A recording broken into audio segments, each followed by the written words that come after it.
Hello and welcome to Biz Talks, wherein we are in conversation with tycoons of today. I'm Omkar Chaudhary, and let me give you a glimpse about what we'll be discussing today. So, we have seen a tremendous downfall in the Sensex and the Nifty, basically in the stock market around 23rd of March. And after that, the stocks are somewhere reaching, like today, the Sensex is 36 and the Nifty is around 10K. So, there are a lot of questions that have been out there in the market. So, basically, is there going to be a crash again, and how the marketeers are going to be surviving in this particular scenario? How are they going to be handling it? And what are the things that are driving their profits in today's day? So basically, to answer all these questions related to stock market, we have got a maverick from stock market called Neeraj Vasani. So hey Neeraj, welcome to this Best Talks, wherein we are in conversation with tycoons of today. Thank you. Thank you for having me. And also joining me this evening is Zabia Dalal, my very beautiful co-host for the session. Hello everyone. Hello Neeraj. It is our pleasure to have you on our podcast and to talk about stocks with you, because to be honest, I have absolutely no idea what stock market is or how it works. So it will definitely be a very enlightening lesson for me as well. So I'm just really looking forward for this. Wonderful, Okay. definitely. Hopefully, everyone will be enlightened now. Sure. Yeah. So, Neeraj, my very first question to you is that we are seeing that certain stocks are performing well, certain stocks are underperforming. So, in this current scenario, what is the one thing that's driving you to open and check out what's the Nifty today and by what point it has risen or by what point it has fallen? So, what's the whole thing in your mind right now? So, to be very fair and to be very frank, even during lockdown, stock market was the only market that was technically open. And once you're in the stock market, it's very difficult to focus on the outside world. You're completely in that. So many people who were not in the stock market too, because their main jobs were out or they had nothing to do, they got involved in the stock market because that was one way to take their mind off. At least start learning about it, start nibbling into it. Because if you see, the entire country was on a mode of shutdown, but stock markets were performing as usual. And that time, that is 9 to 3, that was the time where people felt normal. Because once you're in the market, in the stock market channels, also people were not talking about COVID that much. They were talking about the prices because of COVID. So I felt most of the people for COVID, it turned out to be very beneficial for the stock market. That is why if you see, when COVID started, market crashed because people were not working. But now you see, everything is not completely 100% back on their feet, but stock market is almost pre-COVID levels because people are participating. And I see going in the future, say December or the next year beginning, it will exceed pre-COVID levels. That means we'll see a new high in the market, and mainly market runs on hope. And if there's a vaccine on the way, even if a small glimmer of hope of a vaccine drives the market up. So when actual vaccine comes out, I think stock market will be the first to react. Right. So what is stock market exactly affected by? Like, is it some new thing coming in or something like, what is it affected by? How does the process work in the stock market? Stock market, if you go to see, people say it's a reflection of the economy. Like how, if you want to see how a country is performing economically, they say the best indicator is a stock market. For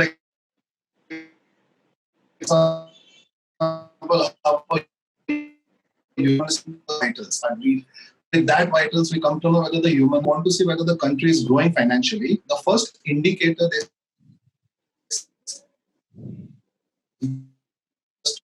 market. In fact, market is the snapshot of the country. And how does it work is all the companies are listed, and if I put it in simple words, you take a share in the market. That is why it is also called as a share market. You get a share of that company. So when you buy a stock at a certain price, if it goes up, you make profit. And if it goes down, you make loss. It is as simple as that. It is binary, 0 or 1. So you buy it at a particular price. If it goes up, you're in green. And if it goes down, you're in red. That is a very small way to look at it.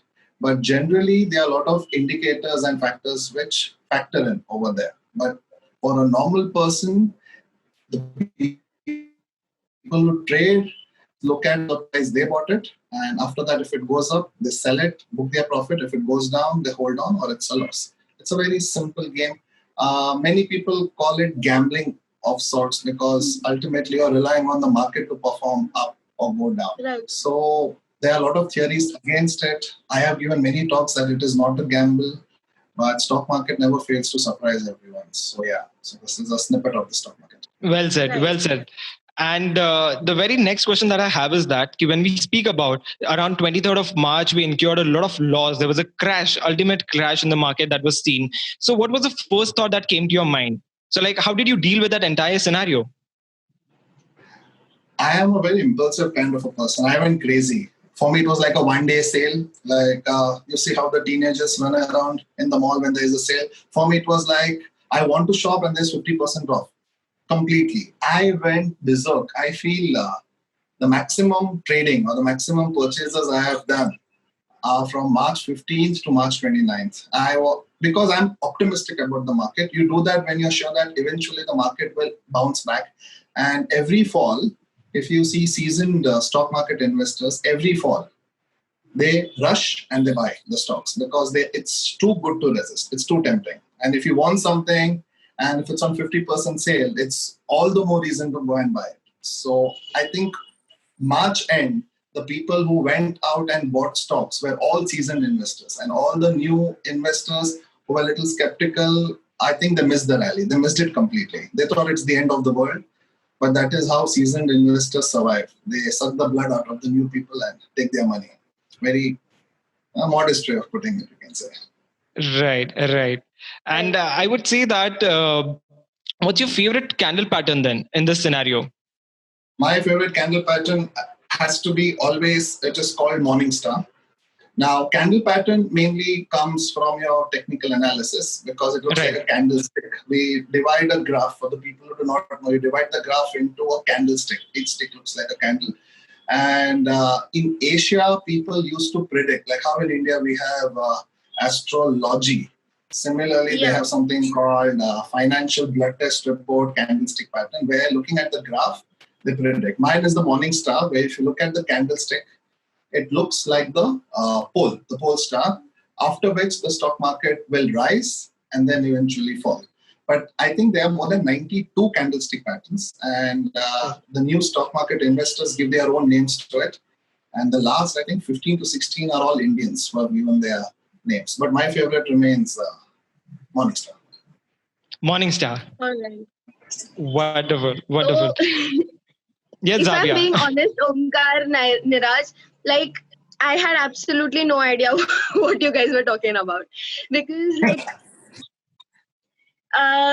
be it candle star or what strategy, I have absolutely no idea about I'll tell the you one stock, thing, you don't the need stock to. market. You don't need to know.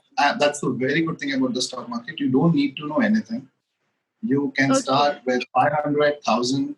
You buy the company which you feel is going to work at ground level. For example, when the lockdown started, my main video that was on 24th, I told them FMCG will perform because even during lockdown, FMCG is required. And if you feel like brands like Dabur, HUL, ITC, you know that they are going to perform even in the lockdown. Right. I went ahead and I bought FMCG, that is fast moving consumer goods. I knew that these stocks will definitely perform because I was buying it. That is why if anyone is entering the market, you don't need to know all these fancy terms.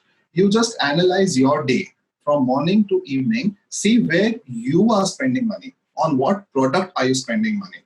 For example, toothpaste, breakfast. If you see HUL, ITC, they are ruling our domestic space. So I knew that in lockdown, when people are home, people will consume a lot.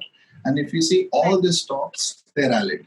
And I knew that aviation stocks won't perform. That anyone could have told you that flights are grounded. Aviation stocks are not going to perform. So at that point of time, no one was going to buy Indigo, or no one was going to buy Jet Airways for that matter. So even a common sense as a consumer, if you're a smart consumer, you can be a very smart investor.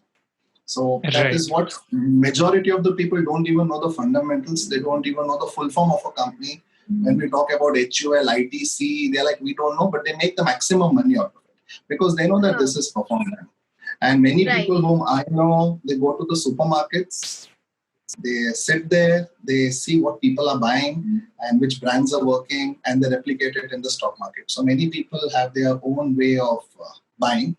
And let me tell you, stock market cannot be tamed by numbers. Like we have candlesticks, we have algorithms, we have artificial intelligence now, but it runs on emotions. And if you have one negative sentiment in the stock market, one negative news, nothing to do with numbers, market reacts very badly. Market reacts very badly. So basically, it's like your better half, like your girlfriend or a boyfriend. You need to keep pampering, you need to give attention. If you don't give, it goes away. So you need to, and you need to spend money on them. You need to spend money. So yeah.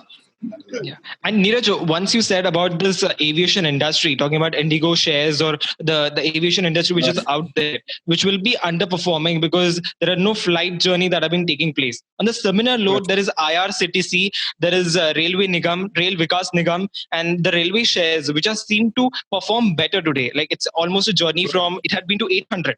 Currently it is in 1,400. Like I'm a keen into stock markets and I do deal with stock markets, and hence I think we can connect over it. So what is this whole scenario? Even the railways are not working and still IRCTC seems to touch 1,400. See, this actually, you can touch base on the point I said, it works on emotions. For example, when the announcement came that now the trains will start working interstate or will transport the migrants via train. Hardly 7 to 8 trains per day, hardly 7 to 8 trains. But on that day, all the railway related stocks, even the logistics, they went up by 15%. It was a small news, nothing to do with numbers. And then the next news came that we are having an unlock 1.0, where we are going to open up things. And a very simple statement by the minister, like, I'm going to open local trains for essential services. Now, let me tell you, IRCTC and local trains have a very, very little correlation. But even after that, that news was taken as a positive news. So people who are buying, they just look at the broad sector, any glimmer of hope. And by the way, even Indigo, when they said they're going to bring all the people back to India from US, from Dubai, even on that day, Indigo went up. And forget even Indigo, stocks like entertainment, like PVR. PVR, you know that it is not going to open. But as soon as the news came that we are going to unlock, PVR had not started, or still, it is still in shutdown. Exactly. But that day, PVR also went up because people were optimistic.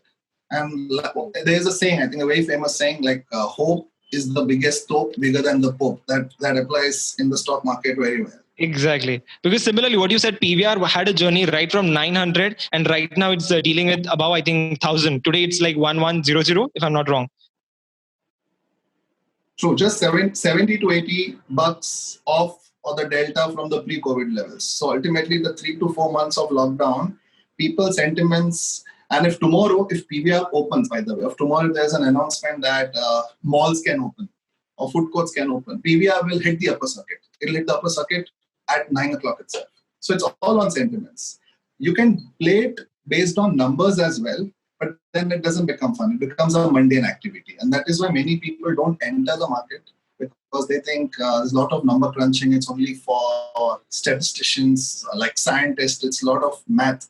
Actually, it's not. It's on emotion. And if you are not going to be a consumer of it, there is no need to be an investor of it. So all the stocks that I own, I personally am a consumer of, and I personally believe in the product. I join their management calls. And once you have a trust in the company, I think there's only making money. I don't think there's any other way out. And over a long run, stock market will remain my favorite asset class as well, compared to all other asset classes, because nowhere else you will get so much of excitement, plus so much of money in any country, in any scenario. Rightly said. And recently, Reliance came out with their right issue. I think it was at a very minimalistic cost. And there was a lot of buzz in the market that it's just a hype that Reliance is throwing out, and Reliance shares are really going to be dropping down, like dropping below 1,000 rupees. But today we see that Reliance is really performing well, and it's 1,700 and it's supposed to reach 2,000. So what is this whole hype, and how is this whole hype created? So what is that one thing that drives the entire market? There's something called speculation. The people in the market will understand the word. Now, there are a certain set of people who are called pro-Ambanis. Means they buy only Ambani stocks. And by Ambani, I mean Mukesh Ambani. And they blindly buy Reliance, and they don't buy any of the stock because they trust Ambani brothers so much. Even the people before them, their parents, used to buy Dhirubhai Ambani stocks. They don't care where the stock is, but they know for a fact that Reliance will outperform and Reliance will thrive when others are struggling to survive. And Reliance, let me tell you, Reliance is a single company which has made millionaires and billionaires out of ordinary people. They are not invested in any other stock. And if you take a time frame of 18 months, Reliance has given the best returns compared to any other stock in the world. Okay, we have so many stock exchanges. That's why people, even at this price, if you see 1700, just 2 months back, it was 980. People are saying it will not touch 1000. Now it is 1700. Now people are saying it will reach 3000. Even at this point of time, the same people, if they have extra money, they will still buy Reliance only. And Reliance has such a great affection and fan following that people who buy it, they do not look at the price. They just buy it at whatever price it is available at, because that is the fan following Ambani has created. And because of which, unfortunately, because of ignorance, there is a company called Reliance Communication, which is of Anil Ambani, which is not working. Reliance Communication is not working. It was 70 paisa. Today it is almost 1.6. It has doubled. It has doubled more than actual Reliance. But people do not understand the differentiation. And many people think both are brothers after all. Mukesh will give it to Anil and our price will go up. That's why even Reliance Communication does not have a single active subscriber. It rose by 100% in 1 month because of the Ambani war. And still today it was in green. So that is the sentiment. Right. And Neeraj, you tend to tell me that when there was a huge loss, there was a crash in the market, you tend to buy a lot of shares because, as you said, you're a maverick in market, and that's the reason you believe that the market has a future and it's going to evolve. So there are other speculations in the market which are made that definitely the Sensex is supposed to fall. There's going to be again a crash in the market, maybe one in a month's time or maybe in a 2 months time. So there's a lot of buzzing that is going around that there will be a crash in the market and it is really going to be underperforming than what it had performed on 23rd of March. So what's your take on this whole crash ka buzz which is there in the market? If you go to see it from crash point of view, I feel the crash has already happened when COVID happened. And after that, we have bounced back. So people who are very technical, they should understand there is a difference between a crash, correction, and recession. They are three different terms. All mean almost the same thing, but actually not the same thing. So right now, what the market will go through will be a correction. Correction is where market will fall down by 10% of the present value. Okay. And recession will be 20% below and crash will be 25% below. Therefore, from today, if today the stock is 100, tomorrow it becomes 90, it is not called a recession. It is called a correction. So I think going forward, we'll see one or two corrections, but I don't see we'll see a recession and we'll definitely not see a crash.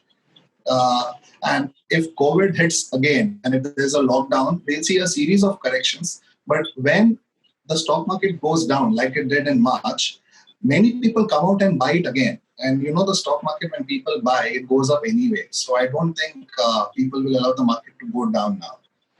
I don't see it happening, but you know, market never fails to surprise. But I personally don't see it happening. And I would suggest anyone and everyone who's listening, please nibble in when the market drops because it is a very steady market, and especially with the Make in India and Atmanirbhar objective of the government, Indian companies are definitely going to outperform compared to the rest of Asia or the rest of the world. Right now is the right time to be invested in the Indian stock markets. And that is why in the last 1.5 months, the foreign investments, that is FII, has also increased a lot because now people from outside India also feel that Indians are capable of being self-sustained. Their dependence on China has reduced. That is why the companies, like if you see Bajaj was relying 40% on China parts. But now they have also made a stand that we will gradually come out of it. That are all positives for the market. And ultimately, economy has to survive. And I think next year, this time, market might even reach 45 to 50 levels. That is what I am hoping and predicting. Wonderful, wonderful. And Neeraj, what would you comment about the current situations in the market? Because market is not dropping, nor it is rising with that pace the pace that we had it in January 2020. So, what would you comment about the current scenarios that we're seeing it in the Sensex? The stocks certainly they are performing good. At times, they're not performing good. So, what would you say? See, sometimes I'll tell you, this is called a nagging market. Nagging market is today the market is up a little bit, tomorrow it's down by a bit. Again, it's Right. up. There's no substantial direction. And that is why sometimes the best action, not only in the market, in life, sometimes the best action is inaction. You wait it out. Just because you have the money doesn't mean you have to buy the stock every day.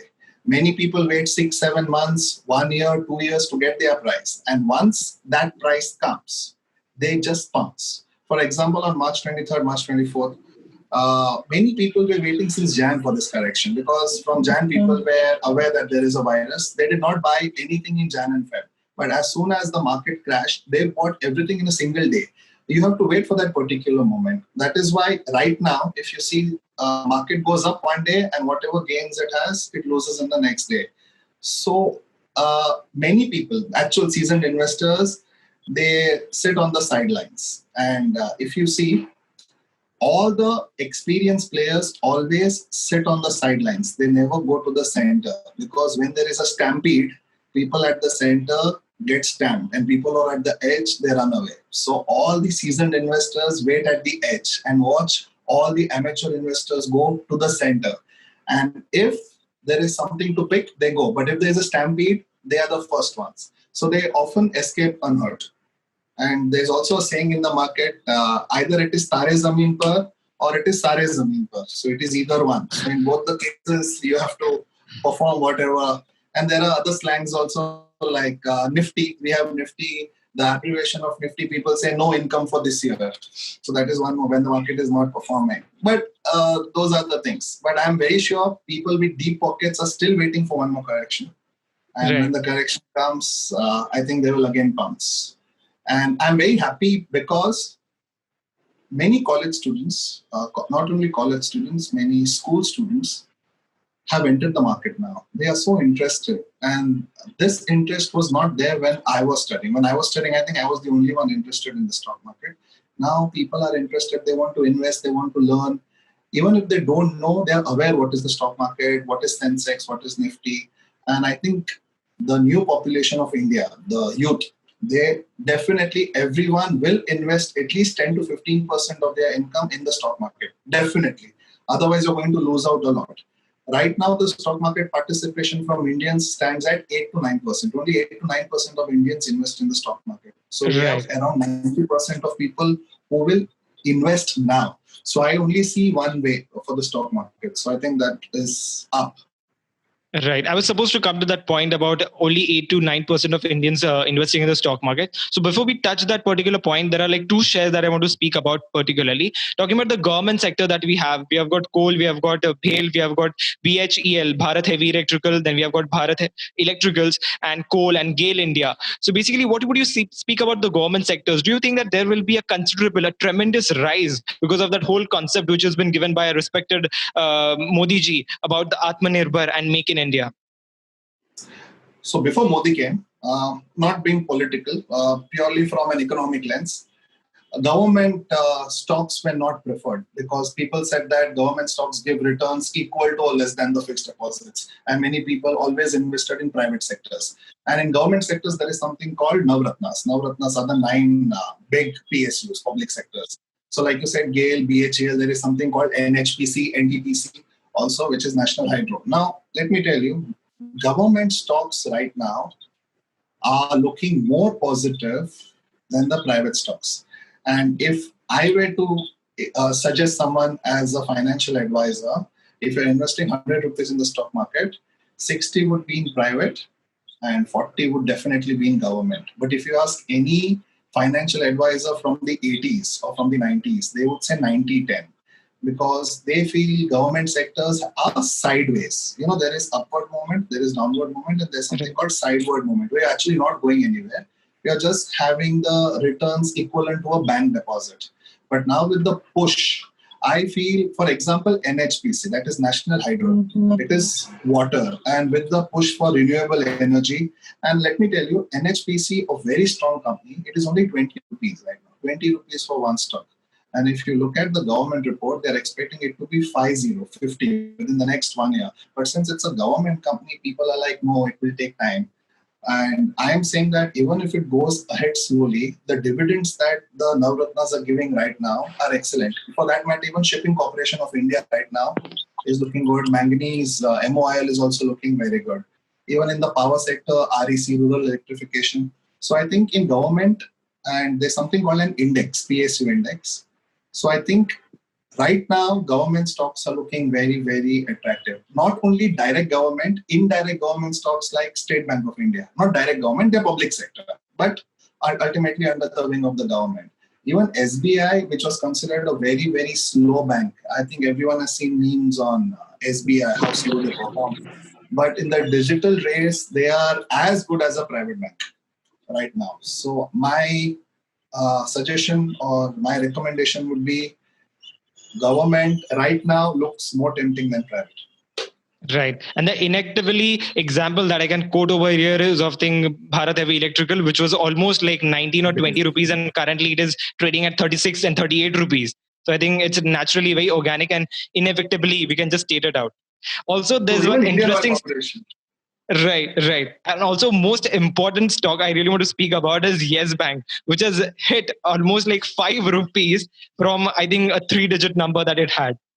And currently it is there at 25 and 28 rupees. So what is the whole strategy? Because there's definitely something more interesting happening in the Yes Bank, and that's the reason. Because there are two parties, I would say. One party is like, definitely go and invest in Yes Bank because they have some strategies, and that's the reason you should invest into it. And there are some people here, bro, it has reached to one single digit right from 3 digits. So it's better you don't do it. Just look at the share; it's underperforming. But I have been tracking on Yes Bank, and right from 5 rupees, today it is at I think 24 or 28 rupees. True.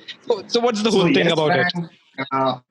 I'm a culprit of Yes Bank. Even I have bought it at double digit, triple digit, single digit. I have bought it at all levels. I would say Yes Bank and Vodafone India. Even Vodafone has shown a similar cycle. Vodafone also was 3 rupees. Now it has now back to 9 rupees. Same like Yes Bank. In the banking space and this in the communication space. Yes Bank and Vodafone both had internal management issues. Okay, internal management issues. Now, when any company is given a warning by the RBI regarding some internal malfunctioning or your cooking papers, stock market does not take that very well. It reacts very, very sharply, and very often you see that the reaction is an overreaction. It was not justified. That is why it reached single digit. Now at this level, also fundamentally, if you see, Yes Bank does not deserve to be at 27. It deserves to be around 100 to 120. There is no chance Yes Bank deserves to be fundamentally. But the emotion over Yes Bank is, if you ask anyone who is investing in the market, what about Yes Bank? They are like, no, the company is not proper, or it might shut down anytime. Because now, if you see the banks, 2 to 3 banks have shut down recently. So the sentiment for that, those people is this is not a safe bank. And because of that, SBI has gained. Because of that, SBI has gained a lot. Right. And Neeraj, if I happen to ask you, what are your favorite sectors to invest? What would your answer be? My favorite sector, all-time favorite, would be banking. I love banking. My second favorite sector would be FMCG. And my third favorite sector would be infra and sugar. Now, infra and sugar are cyclical stocks. Now, there are some things in the stock market which, once you're in the market, it's very easy pickings. Very easy pickings. For example, in cricket, if you know that this particular bowler comes to ball, I can definitely score. So similarly, in sugar, there are some seasons where sugar goes down and some seasons where sugar goes up because it's government regulated. So, in this month you have to buy, in this month you have to sell. And till today, from the last, I think from 1934, if you pick up historical data, it has never gone out of that cycle. So in one cycle it goes down, other cycle it comes up. Similarly with infra. So people who are invested in the market, they take advantage of this. Not only sugar, there are many stocks like that where it's a cyclical pattern. You can predict up to I can say 80 to 85% accuracy, you can definitely predict what is going to happen. And I think people make a lot of money with that prediction. So I Right. think And that would be a good sector. And others, it depends on case-to-case basis. For example, there'll be a very good company, but the sector might not be favorable. So you just have to single that company out. So okay. again, it depends. If you look at it sectorially, or if you look at it in stock market, it is called micro and macro. Micro is very individual, and macro is the overall perspective. So I think if you're an individual investor, I think you should go for micro. You should go for individual companies rather than the sector. But if you're playing very safe, or if you're going through mutual funds, then sectors play an important role.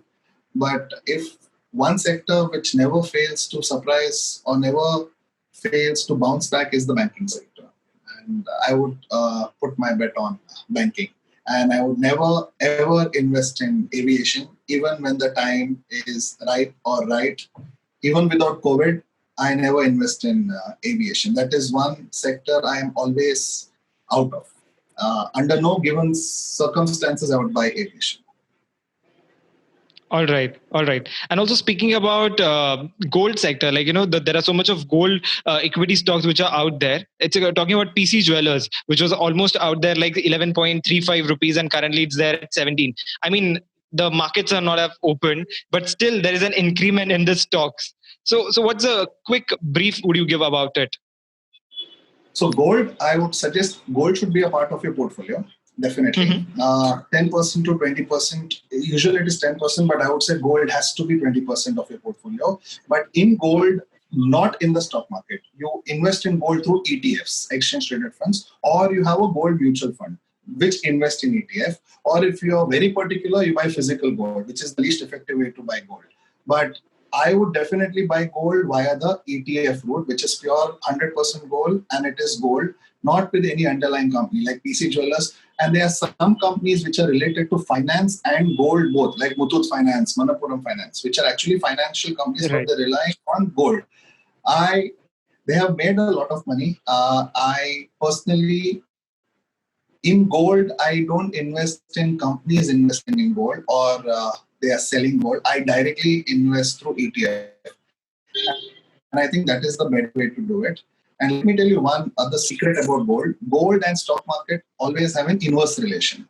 Inverse relation is, if you see historically, if stock market goes up, or if you open the TV, or if you open a mobile app, and if you see stock market is very high, 100% gold is down. They always have an inverse relationship. And if the stock market is crashing, gold is going high. Right now, gold crossed 50 because the sentiment in the market is not that great. That is why what people do is, when the stock market crashes, they sell gold and buy in the market. And when there's a stock market boom, they sell the stocks and buy gold at a lower rate. Now, that is a cycle I'm talking about, because if one is up, it's like a seesaw. Other has to be down. That is why right now gold has reached 50 plus. So the right time now, if you see, within 1 or 2 months, people will start selling gold, and the gold price will come down, and that same money will come into the stock market, and stock market will go up. And that was one of the reasons I said I see the stock market going up, because gold has touched 50K. It cannot sustain any longer. So people will sell that, and the same money will be invested in the market. And after some time, market will also be overinflated. People will sell and then buy gold. So if you see the major investors around the world, they have a 50-50 portfolio, 50 in gold, 50 in the stock market, nothing in fixed investments. And whatever is high, they are selling, and whatever is low, they are buying. It's a very easy way. I'm putting it in a very simple term, but actually it's a very easy way to make money out of it. Right. And Neeraj, very last question to you is like, what is your favorite asset class? My favorite asset class, if you ask me, it would be the stock market itself. Asset class. I would definitely not take real estate as my favorite asset class. If you ask the other generation, they say fixed assets. That is the debt. That is your PPF, fixed deposit. That would be their favorite asset class. I think stock market would be one. And I think second would be not FD. I think it's better to put your money in a cookie jar if you're going with your insurance policies. And many people I have seen, they buy insurance policies and say, I've made a very good investment. Thankfully, they are not like in close contact, otherwise they get a smacking. But fine, I would say for youngsters especially, my favorite asset class, and everyone's should be diversified. But I think you yourself should experience all the asset classes. Now, just because I'm saying I don't like real estate or I don't like gold, you personally have to divide your money into equal buckets, invest. You yourself should experience it. And like they say, different strokes for different folks. Many people are making money out of real estate. Many people are making money out of insurance. It depends on you. And one thing I would again like to say is, based on others' success or others' failure, don't cancel anything out. So it's like, try it before you deny it. That is the mantra you have to follow. And earlier you start, the better. I know people who have stopped investing in stocks, stopped investing in gold. Now they are investing only in wines and paintings. Only in wines and paintings. And they regret not starting it earlier. And they look at people who are investing in stocks and they call us beggars. They just invest in paintings. So that is a different asset class again, altogether. So it's like, you have to experience it. Right. And Neeraj, if you have to give one particular tip or trick, or let's just say, put it out in the good words like advice, what would you say to all the... Invest with Neeraj. Come again? Invest with Neeraj. Oh,